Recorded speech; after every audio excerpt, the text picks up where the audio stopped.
जानना आपके लिए सबसे अहम है। खार्किव में एक भारतीय छात्र की मौत की जो खबर है वो सामने आ चुकी है। आपको बताएं कि गोलीबारी में भारतीय छात्र के मरने की खबर सामने आई है। विदेश मंत्रालय ने ट्वीट करते हुए ये जानकारी साझा की है। साथ ही साथ विदेश मंत्रालय ने छात्र के मरने पर दुख जताया है। तो बड़ी जानकारी, विदेश मंत्रालय ने छात्र की मौत पर दुख जताया है। तो गोलीबारी में भारतीय छात्र के मरने की खबर सामने आई है। तो कुछ तस्वीरें देखिए आप, इससे जुड़ी हुई कुछ तस्वीरें भी हम आप तक पहुंचा रहे हैं।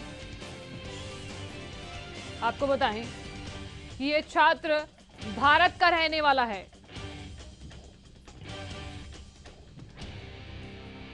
हालांकि विदेश मंत्रालय ने छात्र की मौत पर दुख व्यक्त किया है। तो बड़ी जानकारी बता रहे हैं आपको।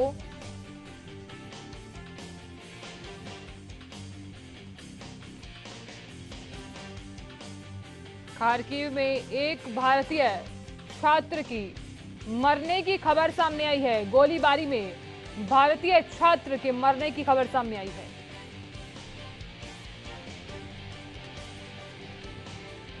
विदेश मंत्रालय ने छात्र की मौत पर दुख जताया है।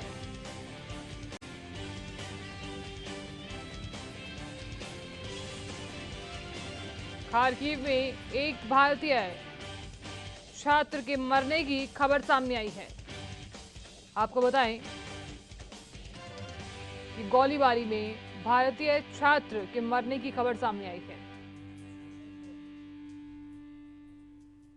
तो कुछ तस्वीरें देखिए आप, इससे जुड़ी हुई कुछ तस्वीरें भी हम आप तक पहुंचा रहे हैं। विदेश सचिव ने रूस और यूक्रेन के राजदूत से बात की है।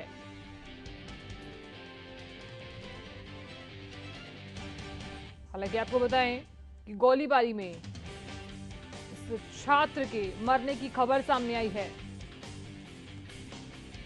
विदेश सचिव ने रूस और यूक्रेन के राजदूत से बात की है। एक बड़ी जानकारी बता रहे हैं आपको। वहीं इस खबर पर ज्यादा जानकारी के साथ मेरे सहयोगी यश खुराना जुड़े हुए हैं मेरे साथ।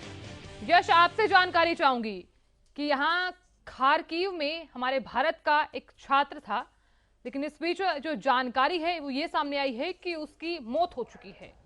हालांकि हमारे लिए एक दुख भरी खबर है, इस पर आप क्या कहेंगे? जी साधना, मैं आपको बता दूं, चूंकि भारत सरकार अपनी प्राथमिकता पहले ही जाहिर कर चुकी है और प्राथमिकता यहाँ पर यही है, प्रायोरिटी यही है कि जो यूक्रेन में भारतीय छात्र और बड़ी संख्या में लोग वहां पर जो फंसे हुए हैं उनको जैसे ना तैसे करके कुछ भी प्रयास किया जाए, उनको वापस लाया जाए। भारत सरकार इसके तहत ऑपरेशन गंगा भी चला रही है और अब तक तकरीबन 5 से 6 फ्लाइट भारत आ चुकी है और जो छात्रों और नागरिकों की संख्या है वो 1100 से 1200 के तकरीबन बताई जा रही है। लेकिन इस भर से काम नहीं चलेगा और इस बात को प्रदेश के और देश के सभी लोग मान रहे हैं कि इस गति को और ज्यादा तेज करने की जरूरत है। और ये भी आपको मैं बता दूं कि यूक्रेन और रशिया के बीच ये जो जंग चल रही है, जो महायुद्ध चल रहा है, इसका आज 6ठा दिन है और 6ठे दिन भी दोनों देश आमने सामने हैं और ये भी हम कह सकते हैं कि ये जो लड़ाई है और ज्यादा तेज हो गई है। रशिया की इंटेंशन क्या है, इसको लेकर अंतरराष्ट्रीय मामलों के जानकार समझने की कोशिश कर रहे हैं। क्या रशिया यूक्रेन पर कब्जा करना चाहता है या फिर ये दिखलाना चाहता है कि हम पूरे दुनिया में हम ही महाशक्ति हैं, हम ही बादशाह हैं और एक इसका सीधा मैसेज नाटो देशों को जाए। हालांकि इसके साथ साथ हम सभी भारतीयों के लिए एक बेहद दुखद खबर यहाँ पर यह है कि कर्नाटक का रहने वाला जो नवीन कुमार है वो अपनी पढ़ाई के सिलसिले में यूक्रेन गया हुआ था, लेकिन इस बात की तस्दीक अब विदेश मंत्रालय ने कर दी है कि इस मिसाइलों के हमले में उसकी भी जान जा चुकी है। तो हम सभी भारतीयों के लिए बेहद दुखद खबर है और भारत सरकार भी इसको लेकर अपना दुख प्रकट कर चुकी है।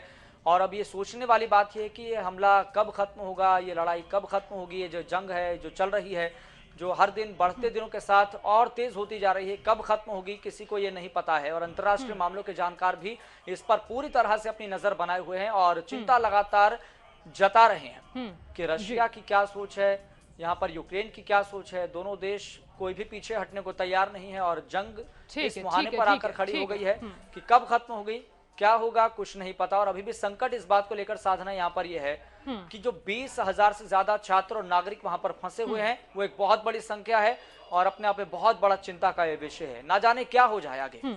बिल्कुल यश, बहुत शुक्रिया जानकारी देने